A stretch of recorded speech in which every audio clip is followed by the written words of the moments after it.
Hi, Gil from Testing Gil here. They say that if you have a hammer, start banging, or something like that. Same thing with Postman and APIs. If you have an API, start up Postman and fire it. But hold on a minute, cowboy. Should you be doing this? APIs are fire resistant. Okay, they're not. Or maybe they are, I haven't checked. But maybe automating the API test is not the first thing you should be doing. And before you say, hey, I've got the AI genie here, it will help me automate all the next 50 tests I have to write. Oh, calm down, partner. There are better things to do before we start automating. Let's start with the architecture. I've been saying for years, and on this channel, that if you want to test well and automate well, you need to know the architecture well. What's happening inside the API's code? Is it calling the database? Then maybe we should put some data in the database first. Does it call 3 other services? Maybe we should make sure that they are live and in a receiving mode. Does our service have some kind of retry mechanism when calling outside? If it does, how do we want to set up the dependent services? To answer directly or to wait a bit? And if our API is an agent, or it calls an agent, or it calls an agent that calls an agent, you want to make sure that your token budget is not overdrawn. Stumped? Good. Because if you don't understand your systems, your test will not be effective on a good day. On a bad day, they will mislead you. You want better tests? You have to talk to a developer. They don't bite. Much. Hey, walk me through what happens when I hit that endpoint. I've found bugs in conversations like this without even looking at the code. And let's talk about state.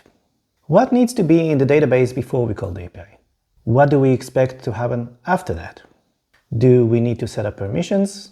Maybe clean session data? We'll probably need to set up some initial state.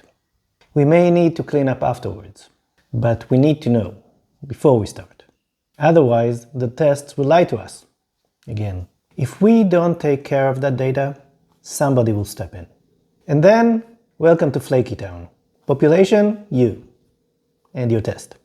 Finally, you should have an idea about what working or not working looks like. Like a good idea, not just a status code that starts with a 2. What does a good response look like? Does it always look like that? Are there options that might affect it? What's an actual acceptance criteria that your team agrees on? All this work before you even press send. Let's face it, APIs are like a showdown.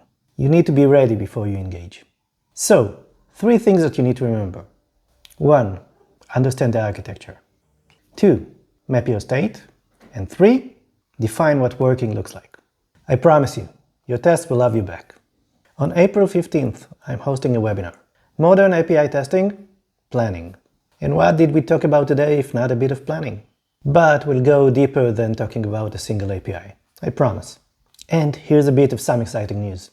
I'm putting together a new masterclass about API testing, the strategists. It's a live hands-on course with me for professional API testing in the year of our genie. We are going to use tools, but it's not about the tools. It's about how to make API testing more productive and more effective. If you want to hear about it first, the waitlist is open. Details below. Thanks for watching. If you like this video, like, subscribe, share this video, and watch other videos on this channel. Until next time, bye-bye.